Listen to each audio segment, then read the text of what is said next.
मूकनायक पत्रकार सन्मान सोहळ्याच्या आयोजनाची तयारी अंतिम टप्प्यात आली आहे। या वर्षीच्या सन्मान सोहळ्यात ज्येष्ठ पत्रकार संपादक ज्ञानेश महाराव यांनी राज्यस्तरीय मूकनायक पुरस्कार प्रदान करण्यात येणार आहेत। सोहळ्याला विविध क्षेत्रातील मान्यवरांची उपस्थिती सुद्धा लाभणार आहेत। मूकनायक पत्रकार सन्मान सोहळा दरवर्षी आयोजित केला जातो आणि यावर्षीही हा सोहळा 31 जानेवारी रोजी सायंकाळी 6 वाजता मातोश्री विमलाबाई देशमुख सभागृहात आयोजित करण्यात आला आहे। यावेळी ज्येष्ठ विचारवंत आणि साहित्यिक ज्ञानेश महाराव यांची प्रमुख उपस्थिती असणार आहे आणि त्यांचे व्याख्यानही आयोजित केले गेले आहे।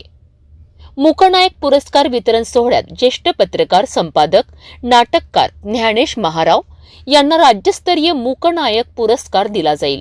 यासोबतच मूकनायक जीवन गौरव पुरस्कार दूरदर्शनचे प्रतिनिधी यशपाल वरठे, सामाजिक दायित्व पुरस्कार लोकमत मेळघाटचे प्रतिनिधी नरेंद्र जावरे, छत्रपती शाहू महाराज पुरस्कार द हितवाद जिल्हा प्रतिनिधी प्रवीण कपिले आणि सामाजिक न्याय पुरस्कार दैनिक विदर्भ मतदारचे क्राईम रिपोर्टर रवींद्र खंडारे यांना दिला जाणार आहे।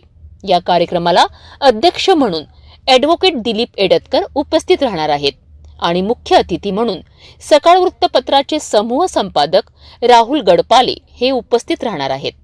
तसेच प्रमुख अतिथी म्हणून खासदार बळवंत वानखडे, आमदार सुलभा खोडके आणि आमदार रवी राणा उपस्थित राहणार आहेत। हा सन्मान सोहळा पत्रकारिता क्षेत्रातील योगदानासाठी एक महत्त्वपूर्ण कार्यक्रम आहे। यावर आम्ही पुढील अपडेट देत राहू आणि आपल्याला कार्यक्रमाचा भाग होण्याची संधी मिळेल।